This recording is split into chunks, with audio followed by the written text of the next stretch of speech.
ನಿಮಗೆ ಮಾತು ಕೊಟ್ಟಂತೆ ಜೀವಿತವಾಗಿ ದುಡಿತೀನಿ ಅಂತ ಹೇಳಿದ್ರು.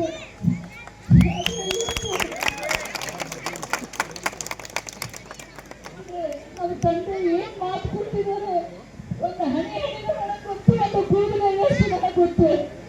ಇವತ್ತು ಆ ಮಾತನ್ನು ಅವರು ಸುಮಾರು ಸಲ ನಾನು ಇನ್ನೂ 2 ವರ್ಷ ಬದುಕಬೇಕು, ನಾನು ಅವ್ರ ಜೀವನದಾಳಾಗಿ ದುಡಿತೀನಿ ಅಂತ ಮಾತು ಕೊಟ್ಟಿದ್ದೀನಿ. ಅದಕ್ಕೋಸ್ಕರ ನಾನು ಬದುಕಬೇಕಂತ ಬಹಳ ಆಸೆ ಪಟ್ಟಿದ್ರು. ಆದರೆ ಇದು ಆತ ಅವರನ್ನ ನಿಮ್ಮ ಸೇವೆಯನ್ನು ಆರ್ಥದಲ್ಲೇ ಬಿಟ್ಟೋದ್ರು. ಆ ಆರ್ಥದಲ್ಲೇ ಬಿಟ್ಟೋಗಿರುವ ಸೇವೆಯನ್ನು ನಮ್ಮ ತಮ್ಮ ಬಹಳ ಅಚ್ಚುಕಟ್ಟಾಗಿ ಮುಂದುವರಿಸ್ತಾರೆ.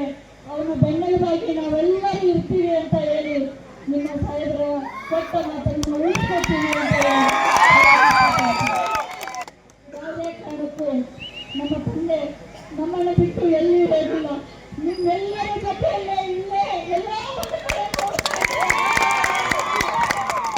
ಅದಕ್ಕೆ ನಮ್ಮ ಏನೇ ಸಣ್ಣ ಪುಟ್ಟ ತಪ್ಪುಗಳಾಗಿದ್ರು ನಿಮ್ಮ ಪರದೇಶಿ ಮಕ್ಕಳನ್ನು ನೀವು ಒಡೆಯಲ್ಲಿ ಹಾಕೊಂಡು ಅವತ್ತು ಸಿದ್ದರಾಮಯ್ಯ ಸಾಹೇಬರು ನಮ್ಗೆ ಹೇಳಿದ್ರು, ಭೇಟಿ ಸಾಹೇಬ್ರ ಹೆಸರು ನಶಿಸಿ ಹೋಗಬಾರದು, ಅದು ವಿಧಾನಸಭೆಗೆ ಬರಬೇಕು ಅಂತ ಹೇಳಿ ಇವತ್ತು ಮುಖ್ಯಮಂತ್ರಿಗಳು ಮತ್ತು ನನ್ನ ಸೋದರ ಸತೀಶ್ ಅವರು ನಮ್ಮ ತಂದೆ ಹೇಗೆ ಬೆನ್ನೆಲುಬಾಗಿ ನಮ್ಗೆ ಇರ್ತಿದ್ರು ಅದೇ ರೀತಿ ಇದ್ದಾರೆ. ನೀವೆಲ್ಲರೂ ಇವತ್ತಿನ ಒಂದು ಮೊದಲು ಯಾವಾಗ ನಮ್ಮ ತಂದೆ ಪ್ರೀತಿ ವಿಶ್ವಾಸ ತೋರಿಸ್ತೀರಿ ಅದೇ ಪ್ರೀತಿ ವಿಶ್ವಾಸ ತೋರಿಸಿ ಇವತ್ತಿನ ನಮ್ಮ ತಂದೆಯನ್ನು ಕಮತಿಗೆ ಯಾವತ್ತೂ ನಾವು ಕಮತಿಗೆ ಬರುತ್ತೆ. ಈಗ ಯಾವುದಾದ್ರೂ ಒಂದು ಹಳ್ಳಿ ಬರುತ್ತಂದ್ರೆ ನಾವು ಹಿಂದೆ ಮುಂದೆ ನೋಡ್ತಾ ಇದ್ವಿ. 2013 ಆಗಿರ್ಬೋದು, ಭಯ ಬರಬೇಡ ಭಯಕ್ಕ, ಕಮತಿಗೆ ಬಂದ್ರೆ ನಾವು ಮುಂದೆ ಹೇಗೆ ಹೋಗ್ತೀವಿ,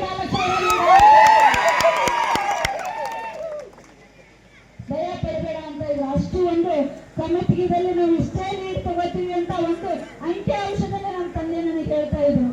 ಹೀಗಾಗಿ ಅದೇ ಅಂಕಿ ಅಂಶನ ನಮ್ಮ ತಂದೆ ಮೇಲೆ ನೋಡ್ತಾ ಇರ್ತಾರೆ. ನೀವು ನಮ್ಮ ತಮ್ಮನ್ನ ಆಶೀರ್ವದಿಸಿ ಒಳ್ಳೆ ಬಹುಮತದಿಂದ ಆರಿಸಿ ತರಬೇಕಂತ ತಮ್ಮಲ್ಲಿ ಕರಿಕರಿಂದ ಪ್ರೀತಿ ವಿಶ್ವಾಸದಿಂದ ನಿಮ್ಮಲ್ಲಿ ನನ್ನ ಶರವನ್ನೇ ಕೇಳ್ತೀನಿ. ದಯಮಾಡಿ ಎಲ್ಲರೂ ಆರಿಸಿ ತರಬೇಕಂತ ನಮಸ್ಕರಿಸ್ತೇನೆ.